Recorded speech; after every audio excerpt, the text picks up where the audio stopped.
No one tells you this, but as we age, certain habits push people away without us even realizing it. Are you guilty of any of these? Sapphira, 67, always considered herself warm and welcoming until she noticed people pulling away. From overcorrecting others to holding grudges, these habits may be making life lonelier than it should be. Sapphira, 67, spent decades as a dedicated nurse, always putting others first. She's warm, kind and full of wisdom, or so she thought. But lately, something has changed. Friends don't call as often, conversations feel shorter, and family gatherings seem different. At first she brushed it off. People are just busy, right? But deep down she couldn't shake the feeling that something was off. One afternoon, after yet another cancelled coffee date, she started reflecting. Could it be something she was doing? Certain habits, things she never thought twice about, might be pushing people away. And the worst part? She never even realized it. Sapphira isn't alone. Many women unknowingly develop behaviors that create distance instead of connection. But here's the good news. Once you recognize them, you can change them. And when you do, relationships improve and life feels fuller again. Stick with me, because number 10 is one most people never notice, yet it makes a huge difference. And if any of these sound familiar, comment yeses below. Before we dive in, if you find this helpful, hit the like button. It really supports the channel. And don't forget to subscribe for life advice for older people. Now, let's get started.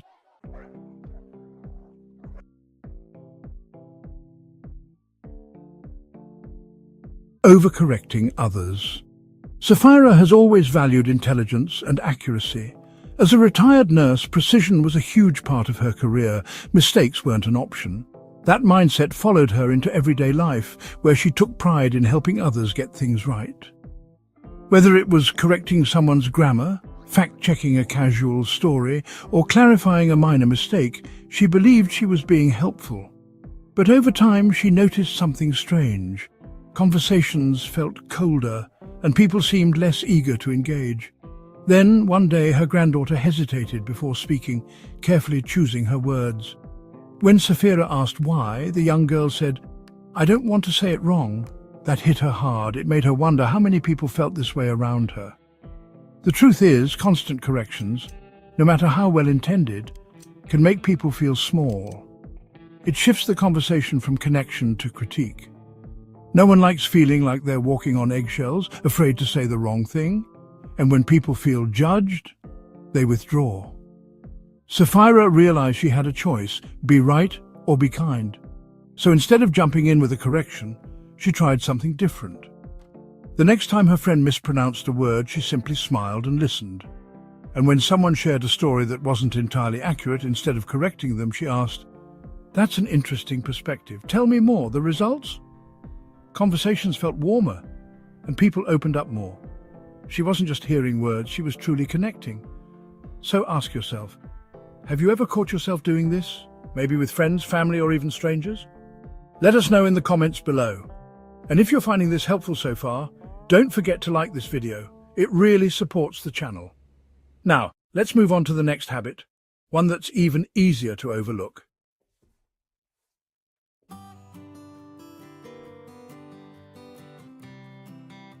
Talking more than listening. Sapphira has always been a storyteller. Decades of experiences, lessons and wisdom. She loves sharing them. Whether it's advice on raising kids, handling relationships or staying healthy, she sees every conversation as a chance to help others. But one afternoon, during lunch with an old friend, she noticed something unsettling. As she talked about her latest trip, her friend kept nodding, smiling politely, but her eyes kept drifting elsewhere. By the time Sapphira finished her story, there was an awkward pause. Her friend glanced at the time and said, "Well, I should get going." This wasn't the first time. Lately, deep conversations had become rare. People seemed eager to wrap things up. Sapphira wondered, was she talking too much? The truth is, no matter how interesting our stories are, if we dominate conversations, people start pulling away. Everyone wants to feel heard, but if a discussion feels one-sided, it becomes exhausting. Instead of connecting, others might feel like they're just there to listen. Sapphira decided to try something different. The next time she met a friend, instead of leading the conversation, she asked, "What's something exciting in your life right now?" And when they spoke, she didn't interrupt. She let pauses linger, showing she was fully present. The difference was immediate. Her friend lit up, sharing things Sapphira never even knew about. The conversation flowed naturally, and for the first time in a while, it felt like a real exchange, not just another story session. So, here's a question for you. When was the last time you truly listened without waiting for your turn to speak? Have you ever caught yourself talking more than you should? Let us know in the comments. And stick around, because the next habit is something many people do without realizing, and it quietly chips away at confidence.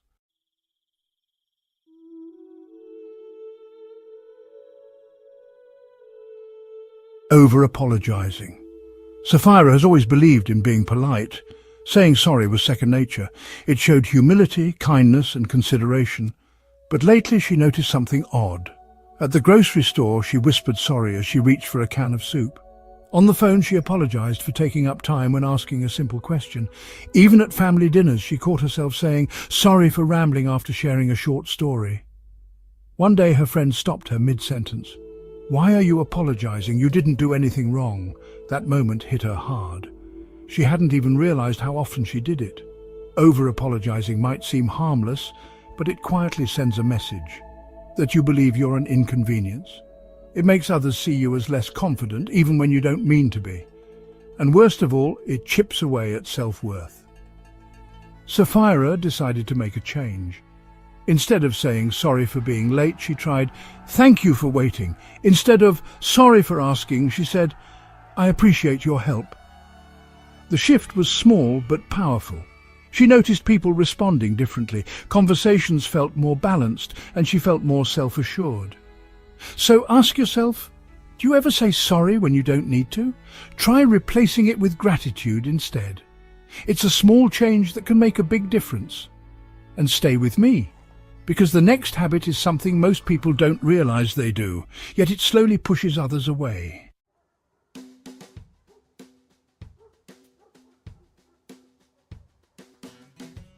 Being too critical.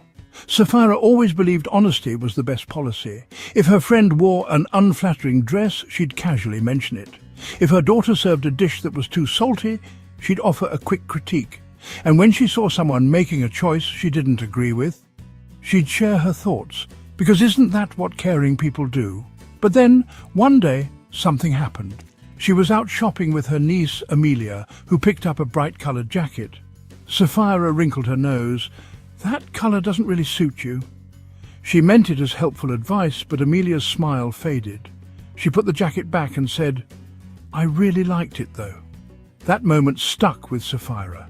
Had her comments been making people second-guess themselves? Were her honest opinions doing more harm than good? She started paying attention and realized how often she offered critiques no one asked for. The truth is, being overly critical, no matter how well-intentioned, can create distance. Even small comments can chip away at someone's confidence. No one likes to feel judged, and over time, too much criticism can make people hesitant to open up. So Sapphira made a new rule for herself. If it's not kind, necessary and helpful, she wouldn't say it. Instead of critiquing Amelia's choice, she could have said, "If you love it, you should wear it."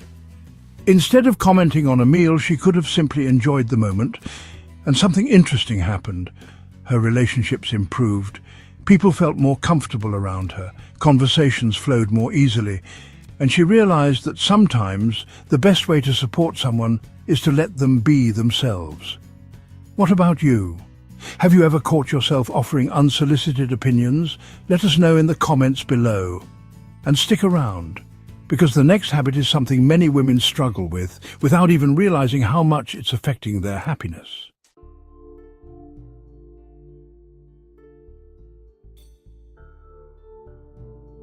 Isolating instead of reaching out. Sapphira used to have an active social life. Weekly coffee dates, phone calls with old friends and impromptu lunches filled her calendar. But lately things had changed. The phone didn't ring as often, invitations became rare. And when weeks passed without hearing from anyone, she started wondering, did people just stop caring? At first she told herself that everyone was just busy. Life moves fast and younger family members have their own responsibilities. But as time went on, loneliness crept in. She scrolled through social media, seeing friends together, wondering why she hadn't been invited. Did they forget about me? Then, one evening, after another quiet dinner alone, a thought struck her. When was the last time I reached out? She realized she had been waiting for someone to call, waiting for an invitation, waiting for connection to just happen. The truth is, as we get older, social circles naturally shrink.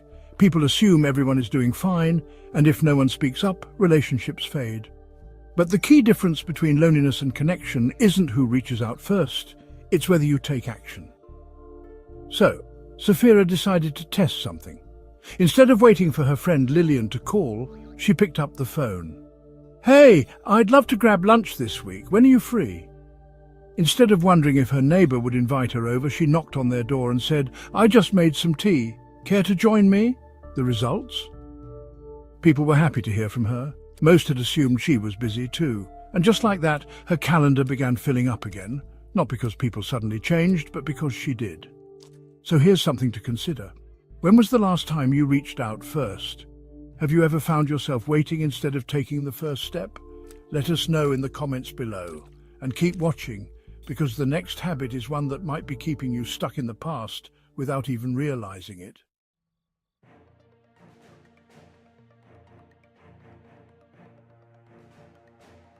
Complaining about the good old days. Sapphira loved reminiscing. She'd tell stories about the days when kids played outside instead of staring at screens, when neighbours knew each other by name, and when people had real conversations instead of texting. To her, the past felt richer, simpler and better. But one evening at a family gathering, she noticed something. As she started another story about how things used to be, her granddaughter Ivy sighed and glanced at her phone.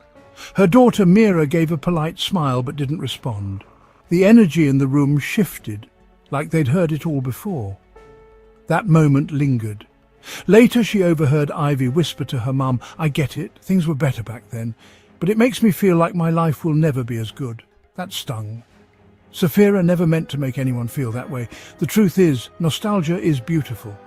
But when we constantly talk about how things were better in the past, it sends a silent message that today isn't good enough. Younger people might feel like they'll never measure up, like their world will never be as meaningful or exciting as the one we remember. And over time, those conversations push them away. Sapphira realized she needed a balance. Instead of just looking back, she started embracing the present. When Ivy showed her a new song, instead of saying, "Music was so much better in my day," she asked, "What do you love about this song?" When a friend talked about a new trend, instead of dismissing it, she said, "Tell me more. I'd love to understand it." And something changed. Conversations became richer, people opened up, and she found unexpected joy in discovering what was good about today, without losing appreciation for the past. So, what about you? Have you ever caught yourself focusing more on what was instead of what is? Let us know in the comments. And keep watching, because the next habit is something that might be secretly draining your energy without you even realizing it.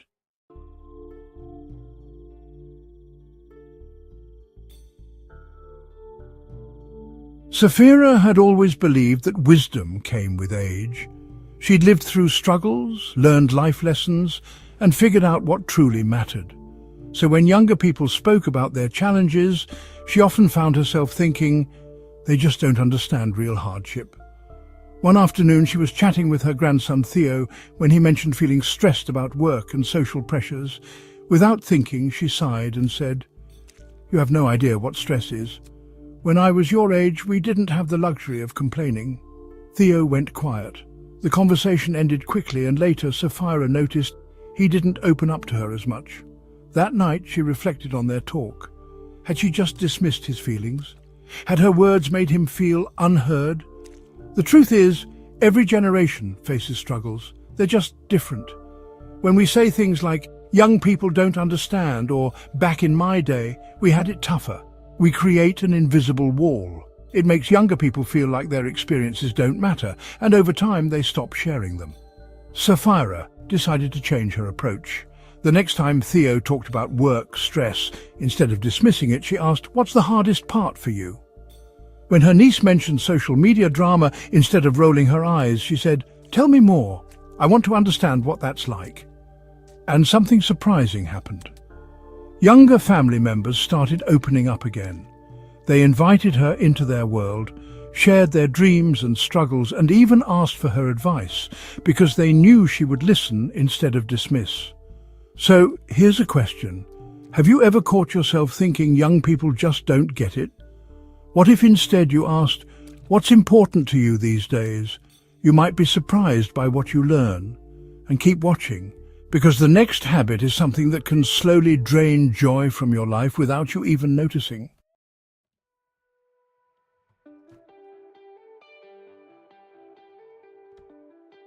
Sapphira used to love fashion. In her younger years, she had an eye for colour, accessorized with care, and always took pride in looking her best. But over time, something changed. She started prioritizing comfort above all else.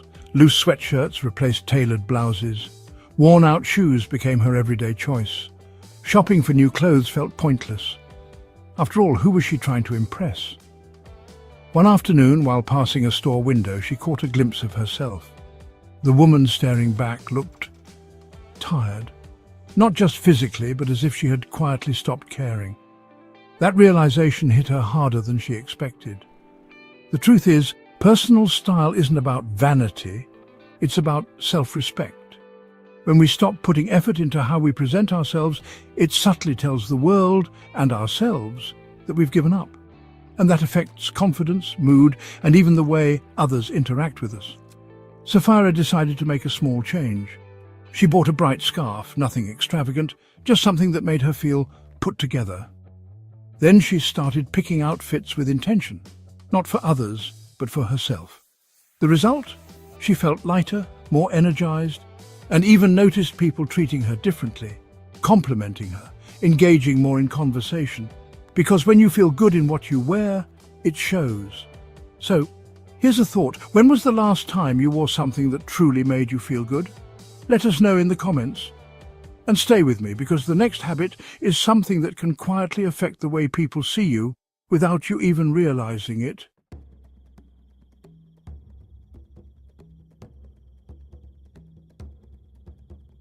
Sapphira had always believed in fairness. If someone wronged her, she remembered. She wasn't the type to yell or seek revenge, but she didn't forget. Over the years, small disappointments piled up. Her best friend never apologized for missing her birthday dinner. Her sister made a hurtful comment years ago, and her neighbor once borrowed her favorite book and never returned it. She told herself she had moved on.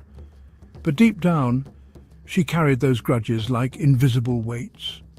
Every time she saw those people, a small resentment resurfaced. Conversations felt stiff. Relationships remained distant. And without realizing it, she was the one suffering the most. One evening, while watching a documentary about longevity, something struck her. A researcher mentioned that holding on to grudges raises stress levels and even shortens lifespan.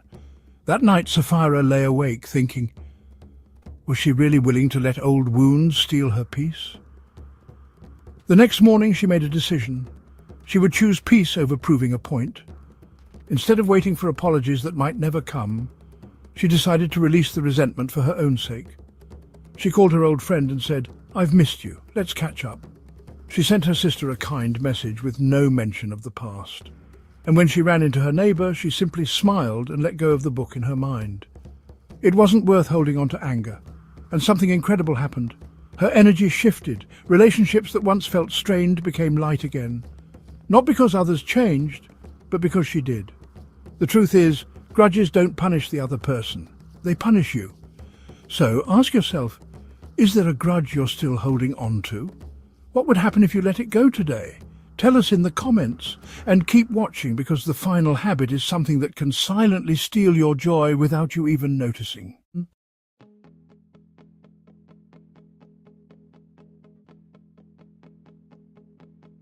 Playing the martyr. Sapphira had spent her whole life taking care of others. As a nurse, a mother, and now a grandmother, she had always put everyone else first. Need a favour? She'd say yes. Need a last-minute babysitter? She'd cancel her plans. She believed that being selfless was the right thing to do. But deep down, resentment was building. She never said it out loud, but she wished people would notice how much she sacrificed. When no one acknowledged it, she felt unappreciated, even invisible. Then, one evening, after spending all day running errands for family, she collapsed onto the couch, exhausted. She picked up her phone and saw a text from her daughter. "Hey Mum, can you watch the kids again tomorrow?" "No, thank you." "No, how are you feeling? Just another request." Sapphira felt a wave of frustration. Why doesn't anyone see how much I do? But then a new thought hit her. Had she ever told them? She always smiled and said, of course. She never set limits, never said no. How could they know she was overwhelmed if she never admitted it? That night, she made a promise to herself. No more playing the martyr. She would set boundaries and allow herself rest without guilt. The next morning, when her daughter asked again, Sapphira did something different. She said, "I love spending time with the kids, but I have plans tomorrow. Let's find another day that works." To her surprise, her daughter simply said, "Oh, okay. I'll ask someone else." No anger, no disappointment, just a simple solution. That moment changed everything. Sapphira realized that taking care of herself wasn't selfish, it was necessary. When she respected her own needs, others did too. So what about you? Have you ever felt like you give and give, but no one sees it? Let's talk in the comments.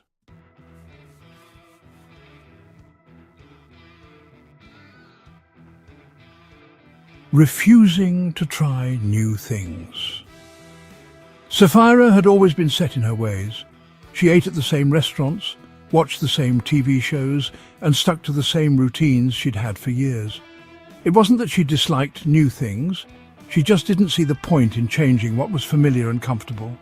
Then one day her friend Delphine invited her to a painting class.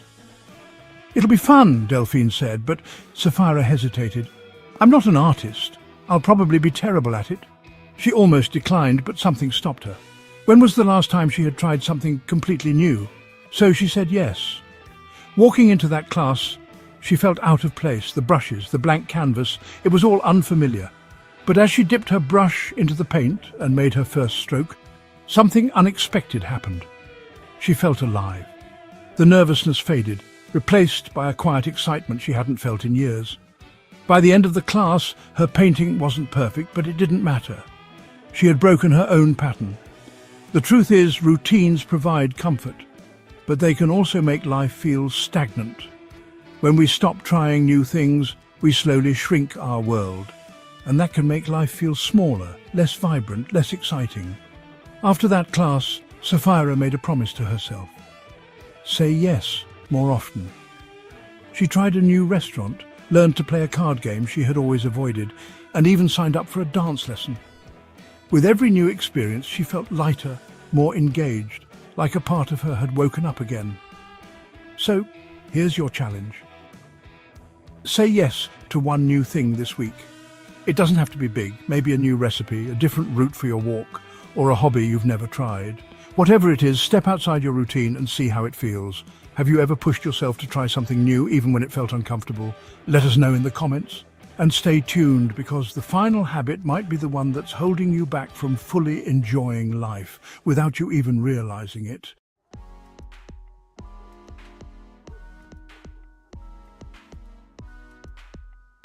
Avoiding difficult conversations. Sapphira had always believed that some topics were best left unspoken. She avoided difficult conversations not because she didn't care, but because she didn't want to stir up conflict or discomfort. She dodged discussions about money with her children, afraid they'd think she was a burden. She stayed silent about her health concerns, not wanting to worry anyone. And when it came to regrets, she buried them deep, pretending they didn't exist. But avoidance came at a cost. One evening at a family dinner, her daughter Mira casually mentioned retirement planning. "Mum, have you thought about what you want for the future?" Sapphira quickly changed the subject.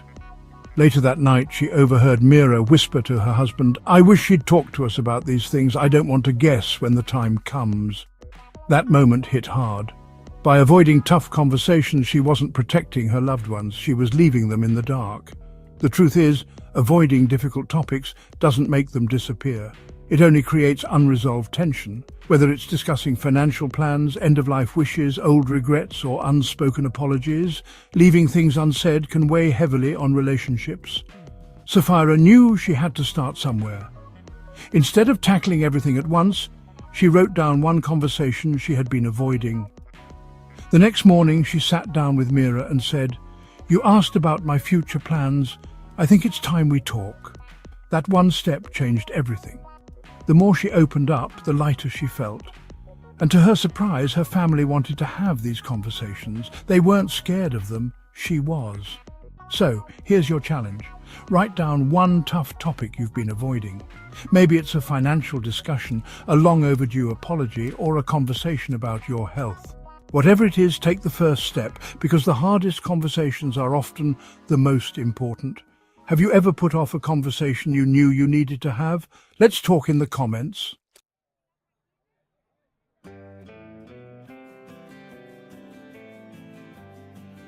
At first, Sapphira didn't think small changes would make much difference. But as she started adjusting her habits, something surprising happened. People responded differently. When she listened more than she talked, conversations felt deeper. When she let go of grudges, relationships felt lighter. And when she started prioritizing herself, she felt alive again. One afternoon, as she sipped coffee at her favorite cafe, she noticed something she hadn't in a long time. She felt seen, not because she demanded attention, but because she was fully present, intentional, and open to growth. Aging isn't about becoming invisible, it's about becoming intentional. How we show up in the world shapes the way others see and treat us. And the best part, it's never too late to change. If any of these habits resonated with you, take it as a sign to reflect and adjust, not out of guilt, but out of power. Now I want to hear from you. Which of these habits do you recognize in yourself? Let's talk in the comments. And if this video helped you, hit like, share it with a friend who needs to hear this, and subscribe for more aging advice after 60.